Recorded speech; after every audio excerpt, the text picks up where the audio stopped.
Good morning, all. Thank you so much for the opportunity in between the session. I'm going to talk about a topic which is extremely important yet unnoticed and not much heard about.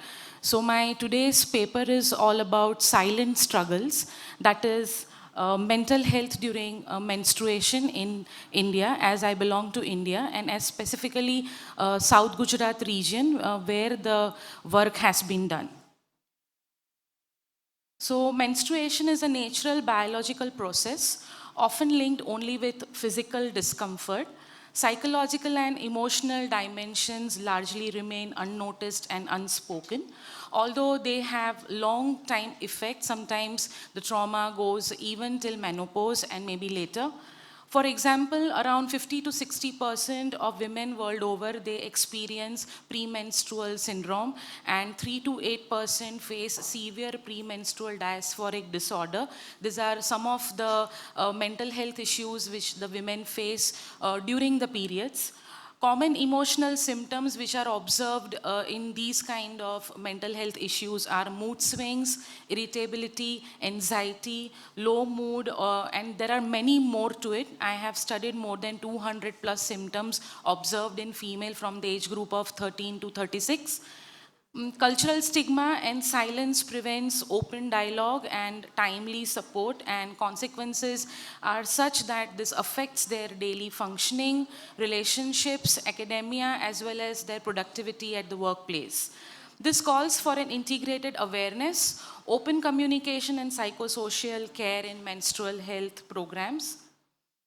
These are some of the major mental health issues which are being observed in women.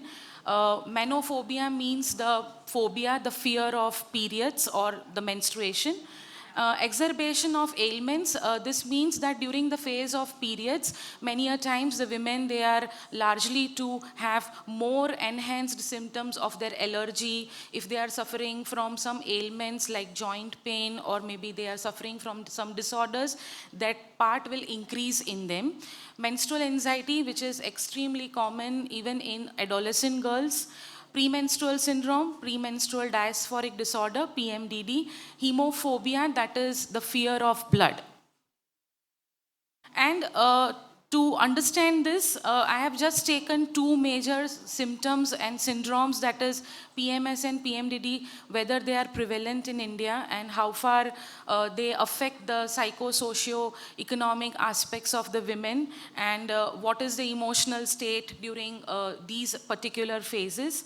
So a lot of symptoms have been studied, and this is for to give data which will always help people understand that there is a need to talk about mental health related to menstruation. So the methodology is that we did lot of online, offline surveys. We prepared questionnaires. We have also done one-to-one interviews of women in India, many cycles, not one, no menstrual cycle, but maybe for 3, 4 cycles of the same no subject or the respondent, and thereafter the data has been collected. And these are the findings. I've cut down the percentages and the technical slides here because I just want you to go with the message that we need to address the mental health of women during period as well. So the data which I have been studying past 2000 to 25 surely confirms and says there is a dire need, a very serious need to address PMS and PMDD in females. I have seen it happening in India. I'm sure it's also happening globally everywhere. And these are some of the distinct symptoms which I have come up with, which are more psychological than physical. Mood swings, anger, irritation, depressive feeling, fear, cry spells, lot of psychosis, suicidal thoughts, sleep issues, cognitive malfunctioning is very commonly seen in young girls, not being able to focus, concentrate, take proper decisions during during menstruation. Hopelessness, feeling low, these are visible most commonly in female of any age group with all their cycles. And the key gap is this. So now even psychology and psychiatrists believe that we all need to come together because they study PMS, premenstrual syndrome, and phobia separately. Biological science studies it separately. Social sciences are studying it separately, whereas the female monthly cycle is the same. We need to come together, and this graph is a recent paper which shows that there is a lot of disturbances during the menstrual phase of the female before as well as during during the menstrual time, and that is the reason we need to talk about the mental health issues more. So just for those who are not much aware about premenstrual syndrome, the first 10 days or 7 days when the menstruation is about to come, those are also equally important for a female, as lot of emotional, psychological, behavioral changes happen during that phase, and that goes unnoticed.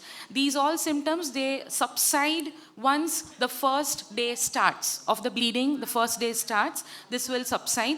In certain cases, these symptoms are so very severe that it really has a problem in the day-to-day life. The females cannot function. They need to take medicines, which are psychiatric medicines, to keep them calm. They can be so violent that they can do murders.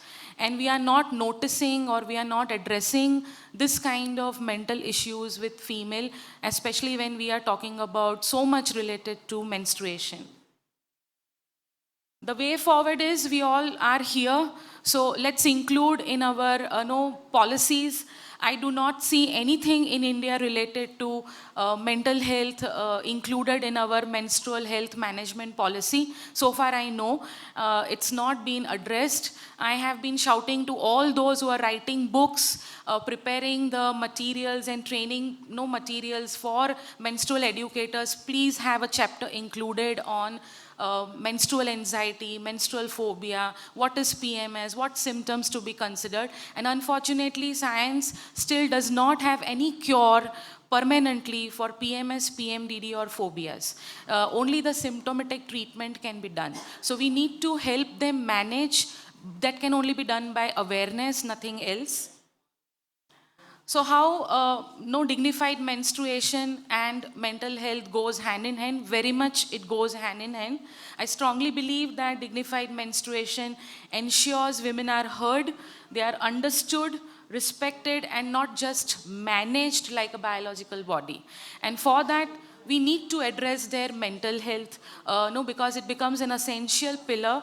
It dignifies her own self, as if she's feeling shame, anxious, emotionally distressed because of her menstruation, she can never feel the respect that what she is looking for.